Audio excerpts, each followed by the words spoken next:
I chose this piece by Barbara Crooker because it deals with grief, something that I have had to recently go through, and it's something that I think is really hard to describe to someone who hasn't been through it. And I think that this piece does a really beautiful job of portraying that. Grief by Barbara Crooker.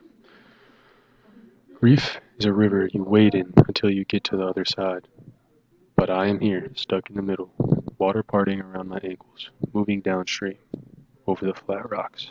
I'm not able to lift a foot, move on. Instead, I'm going to stay here in the shallows with my sorrow and nurture it, like a cranky baby, rocking in my arms. I don't want it to grow, go to school, get married. It's mine, yes. The October sunlight wraps around me in its yellow shawl, and the air is sweet as a golden tokay. On the other side, there are apples, grapes, walnuts, and the rocks are warm beneath my feet. But I'm going to stand here, growing colder, till every inch of my skin is numb. I can't cross over.